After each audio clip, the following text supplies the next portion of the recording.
Hello friends, welcome to cube TV network. నేను మీ Shravani journalist. ఆంధ్రప్రదేశ్లో ఆమరణ నిరాహార దీక్షకు దిగుతూ ఉన్నారు బీసీవై పార్టీ అధినేత బోడే రామచంద్ర యాదవ్. ఇది ఎన్నికల స్టంట్ కాదు, ఏదో టైం పాస్కి చేస్తూ ఉన్న స్ట్రాటజీ అసలే కాదు. నేను నా జాతి కోసం, నా జాతి భవిష్యత్తు కోసం చేస్తున్న ఒక ధర్మ యుద్ధం అని చెప్పి ఆ పార్టీ అధినేత బోడే రామచంద్ర యాదవ్ కానీ, ఆ పార్టీకి సంబంధించిన నాయకులు కానీ దాదాపు ఒక 2 నెలల నుంచి చెప్తూ ఉన్నారు. గతంలో ఆయన విజయవాడ కేంద్రంగా బీసీ సింహగర్జన పెట్టారు. అందులో బీసీలకు ఏం కావాలి, బీసీలు ఏం కోల్పోతూ ఉన్నారు, బీసీల ఉన్నతికి భవిష్యత్తు కోసం ఏం కోరుకుంటే వాళ్ళకి మేలు జరుగుతుంది అనే అంశాలపైన అనేక మేధావులను, కుల సంఘాల నాయకులను, ఈ జాతికి వాళ్ళ జీవితాలను అంకితం చేసి వాళ్ళ త్యాగాన్ని గుర్తించిన వాళ్ళందరినీ గుర్తు చేసుకుంటూ సింహగర్జనని భారీ సక్సెస్ చేసుకోగలిగారు.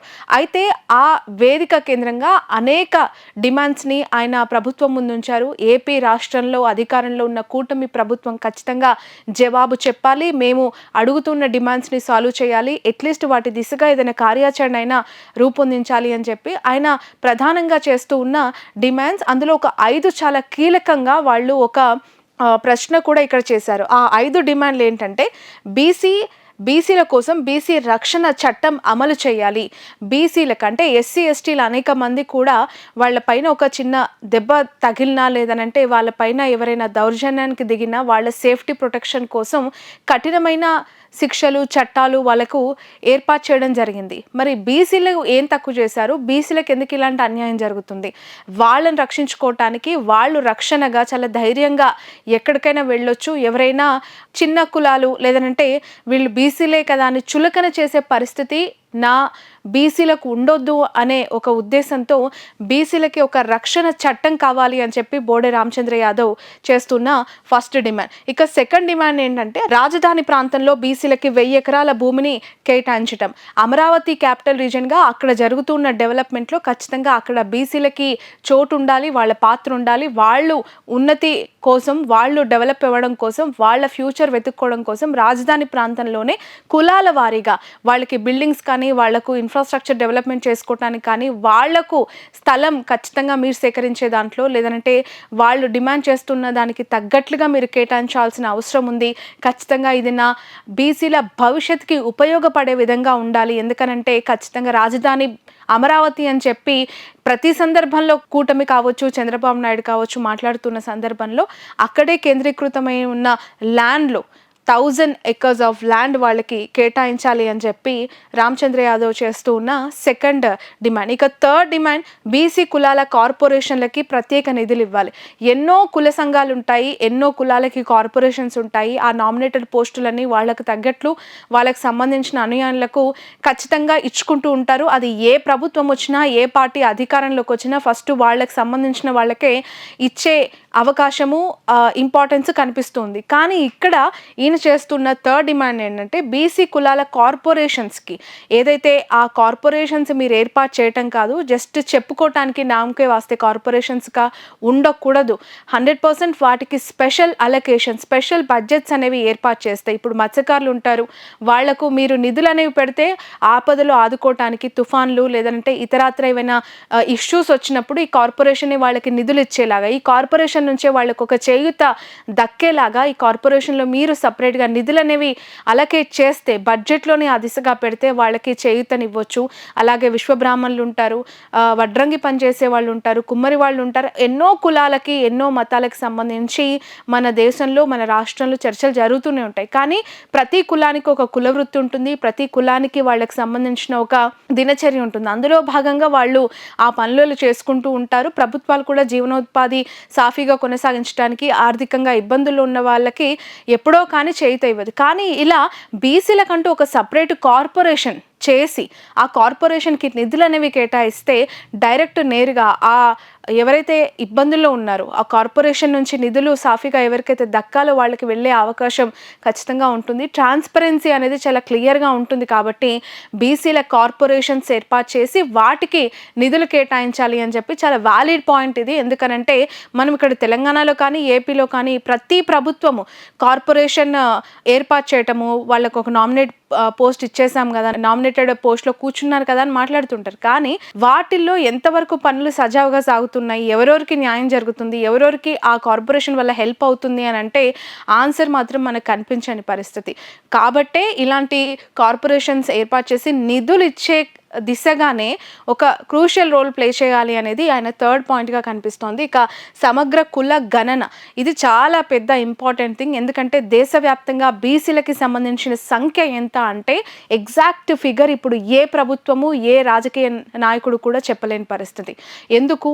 ఖచ్చితంగా ఎక్కడో ఒక దగ్గర మాకు అన్యాయం జరుగుతుంది అని చెప్పి ప్రతి బీసీ సంఘానికి సంబంధించిన నాయకుడు ఫీల్ అవుతూ ఉంటారు. ప్రతి సందర్భంలో కూడా మా ఉనికి చాలా గొప్పది, మా సర్కిల్ చాలా పెద్దగా ఉంది, మేము బీసీలు చాలా ఎక్కువ మోతాదులో ఉన్నాం, కానీ ప్రభుత్వాలే చిన్నగా చేసి చూపిస్తూ ఉన్నాయి, మా ఫిగర్ని ఎప్పుడు తక్కువ చేసి చూపిస్తున్నది, లేనిది ఉన్నట్లుగా ఉన్నది లేనట్లుగా బీసీల కులగణనకి సంబంధించి ఖచ్చితంగా అన్యాయం జరుగుతుంది అని చెప్పి స్ట్రాంగ్గా డిమాండ్ చేస్తూ ఉన్నారు. ఇప్పుడు రామచంద్ర యాదవ్ గారు కూడా అదే డిమాండ్. ఏంటంటే సమగ్ర కుల గణన క్లియర్గా ఉండాలి, ట్రాన్స్పరెన్సీ మెయింటైన్ చేయాలి, రాష్ట్ర వ్యాప్తంగా ఏపీ తెలంగాణ వ్యాప్తంగా సమగ్ర కుల గణన జరపాలి, వాటికి సంబంధించిన డీటెయిల్స్ అన్నీ ఓపెన్ ప్లాట్ఫామ్ పైన మీరు కనిపించేలాగా ఫిగర్స్ అన్నీ కూడా చూపించగలిగితే అది బీసీలకి సంబంధించి న్యాయం చేసినట్లు అవుతుంది. ఎందుకనంటే వాళ్ళు ఎంత శాతం ఉన్నారు, రాష్ట్రాల్లో ఇతర కులాలతో కంపేర్ చేస్తే బీసీల యొక్క సంఖ్య ఎప్పుడు కూడా అధికంగా ఉంటుంది. సో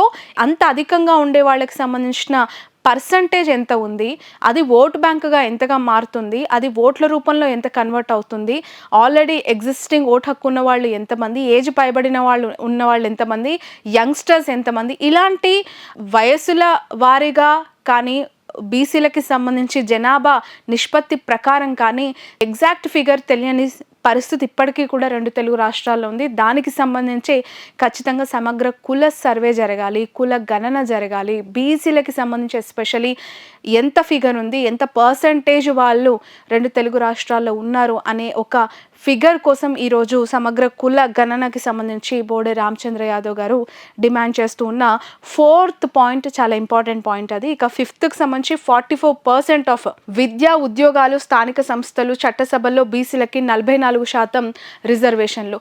ఇది ఎప్పటి నుంచో మనం చూస్తున్నాం. ఆయన పార్టీ పెట్టినప్పటి నుంచి ఇప్పటి వరకు కూడా ప్రతి సందర్భంలో విద్య కావచ్చు, అవకాశాలు కావచ్చు, ఉద్యోగాల్లో కావచ్చు, అలాగే స్థానిక సంస్థల్లో చట్టసభల్లో 44% బీసీలకి రిజర్వేషన్ కావాలి, పెద్దపీట వేయాలని ఆల్రెడీ మహిళలకి సంబంధించి కోటాకి ఇప్పటికీ కూడా పార్లమెంట్లో స్పెషల్ సెషన్స్ పెట్టి పాస్ చేస్తారు అనే ఒక వార్తలు వచ్చిన నేపథ్యంలో ఇప్పుడు నిష్పత్తి ప్రకారం బీసీలకి సంబంధించిన హక్కులు, వాళ్ళకి రావాల్సిన వాటాలు సరిగా దక్కట్లేదు.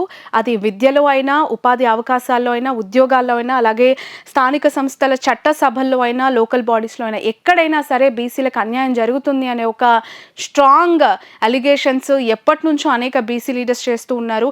ఇప్పుడు రామచంద్ర యాదవ్ గారు కూడా 44% ఆఫ్ బీసీస్కి అది షేర్ దక్కాల్సిందే, ఆ పర్సంటేజ్ ఆఫ్ కోటా వాళ్ళకి వెళ్ళిపోవాల్సిందే, బీసీలకి అవి దక్కాలి, బీసీలే అక్కడ ఉండాలి, వాటిలో ఇంకెవరు తలదూర్చాల్సిన అవసరం ఉండకూడదు, ఎవరి ఇన్వాల్వ్మెంట్ అక్కడ కనిపించకూడదు అని చెప్పి బోడే రామచంద్ర యాదవ్ గారు ఈ 5 డిమాండ్స్ని మంగళగిరిలోని బీసీవై పార్టీ కేంద్ర కార్యాలయంలో 11వ తారీఖున ఆమరణ నిరాహార దీక్షకు కూర్చోబోతూ ఉన్నారు. ప్రభుత్వంకి నేను టైం ఇచ్చాను, ప్రభుత్వానికి నేను సవాల్ చేశాను, ఇప్పటివరకు రియాక్షన్ లేదు, దానికి సంబంధించిన ఒక ఒపీనియన్ కూడా వాళ్ళు చెప్పలేదు. సో ఆ టైం అయిపోయింది కాబట్టి నేను నా బీసీల కోసం, వాళ్ళ ఐక్యత కోసం, వాళ్ళ ఉనికి కోసం, వాళ్ళ భవిష్యత్తు కోసం ఆమరణ నిరాహార దీక్ష కూర్చుంటున్నాను అని చెప్పి ఆయన ఓపెన్ స్టేట్మెంట్ ఇచ్చారు. దానికి సంబంధించి చకచక అన్ని కార్యక్రమాలు కూడా చేసుకుంటూ ఉన్నారు.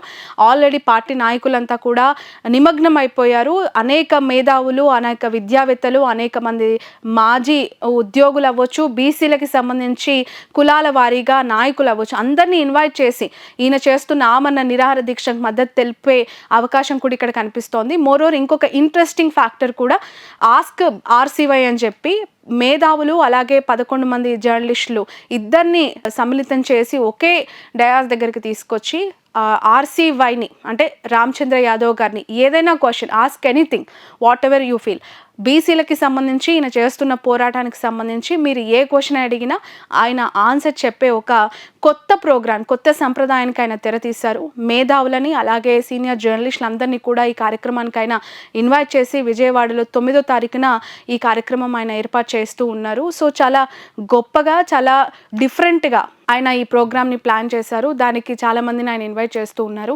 సో ప్రతి సందర్భంలో కూడా బీసీల కోసం, వాళ్ళ భవిష్యత్తు కోసం ఏం చేయొచ్చు అనే అన్ని యాంగిల్స్‌లో ఆయన డీప్‌గా అనలైజ్ చేసి అనేక మంది విద్యావేత్తలను అవ్వచ్చు, లేదనంటే వయస్సులో ఇంతకుముందు అనేక పార్టీలో పనిచేసి, లేదనంటే రాష్ట్రంలో అనేక సందర్భాల్లో ఉద్యమాల్లో ఫైట్ చేసిన వాళ్ళని అవ్వచ్చు, వాళ్ళ బీసీలకి సంబంధించి ఎవరైనా సరే వాళ్ళ ఒపీనియన్స్, వాళ్ళ నాలెడ్జ్ అంతా కూడా ఆయన గెయిన్ చేసుకొని వాళ్ళతో మాట్లాడి కలుపుకొని బీసీల ఐక్యత కోసమే నా ఎజెండా అంటూ ముందుకు వెళ్తున్న పరిస్థితి. ఇక ఈ ఆమరణ నిరాహార దీక్షకి సంబంధించి ప్రతిరోజు ఒక అప్డేట్తో మీ ముందుంటాను.